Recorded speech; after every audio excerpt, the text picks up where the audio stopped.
Before we dive deep into the crucial locker room dynamics shifting inside the NovaCare complex and Nick Sirianni's defiant message regarding Jalen Hurts, please do me a massive favor and hit that like button on the video right now to help us beat the algorithm, and drop your name and city in the comments section below.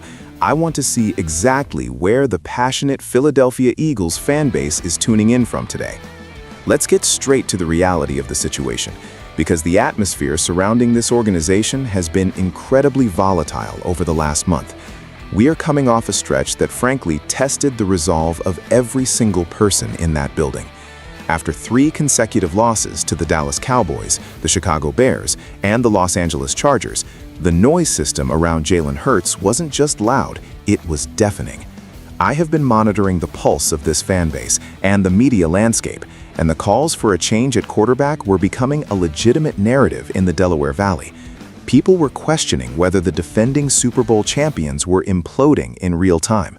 But Week 15 against the Las Vegas Raiders changed the conversation, and I want to break down exactly why Nick Sirianni's reaction to this win is telling us everything we need to know about the plan moving forward. My sources and observations from the post-game pressers indicate a very deliberate strategy by Nick Sirianni to shield his quarterback. Following the blowout win over Las Vegas, a game where the Eagles finally looked like the team that lifted the Lombardi Trophy, Sirianni didn't just talk about the stats, he talked about character. He publicly praised Hurts for his resiliency. And make no mistake, when a head coach uses the word resilient after a 3-game skid where his QB1 was being told to take a seat on the bench, that is a message directed as much to the locker room as it is to the reporters in the room. Sirianni stated he's resilient, always has been resilient, and thought he was really good running the offense, being in command out there, just making good decisions with the football, good runs. He had a good game. Let's parse that statement. Being in command. That is the key phrase here. Against the Chargers the week prior, the offense looked disjointed and Hurts looked hesitant. Against the Raiders, despite Las Vegas not being a formidable defensive juggernaut, Hurts operated with surgical efficiency. He finished with 214 total yards and 3 passing touchdowns. He didn't force the issue, he took what the defense gave him, and he put the ball in the end zone 3 times. In the NFL, you do not apologize for who you play. You line up and you execute.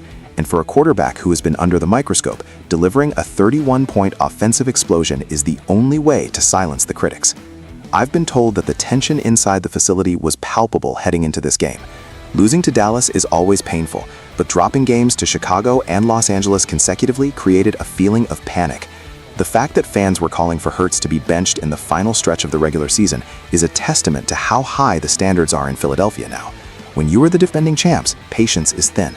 But Sirianni's messaging to the team after this win suggests he is trying to recalibrate the mental state of this roster before the playoffs. In the locker room, Sirianni emphasized joy and confidence.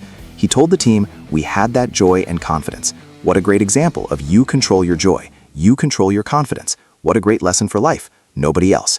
This is classic Sirianni emotional intelligence. He understands that this team plays its best football when they are loose and confident, not when they are tight and worried about their jobs. By emphasizing that they control their own narrative, he is trying to wash away the negativity of that 3-game losing streak.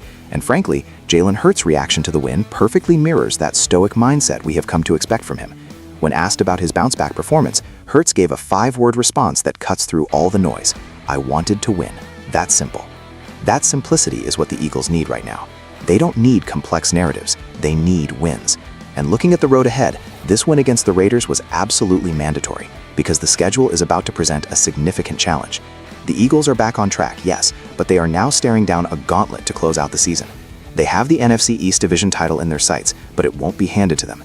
They go on the road in Week 16 to face the Washington Commanders at Northwest Stadium.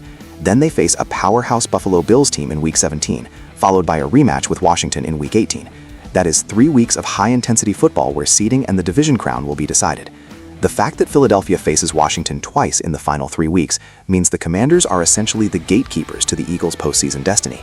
If Hurts can carry this momentum, this command that Sirianni referenced, into Northwest Stadium, the Eagles stabilize their season. If they regress to the version we saw against the Chargers, the panic meter will go right back to red. But right now, the internal belief is that the implosion was a blip, not a trend. From a roster construction and management standpoint, there is zero indication that the front office or coaching staff ever seriously considered benching Hurts, despite the external clamoring. You ride with the guy who won you a Super Bowl MVP caliber season. You don't shake up the most important position on the field in Week 15 unless the injury report forces your hand. Sirianni knows that his job is tied to Hurts' success. By publicly backing him and highlighting his decision-making, Sirianni is trying to build a fortress around his quarterback. The 31-point shutout performance, and yes, the defense deserves massive credit there too, provides a blueprint. When the defense plays at that level, Hurts doesn't need to be Superman, he just needs to be efficient. 214 yards isn't a stat line that breaks records, but 3 touchdowns with 0 turnovers is winning football.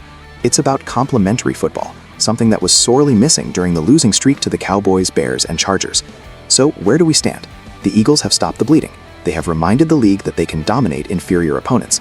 They have a head coach who is fiercely protective of his quarterback's psyche, and they have a quarterback who refuses to get too high or too low.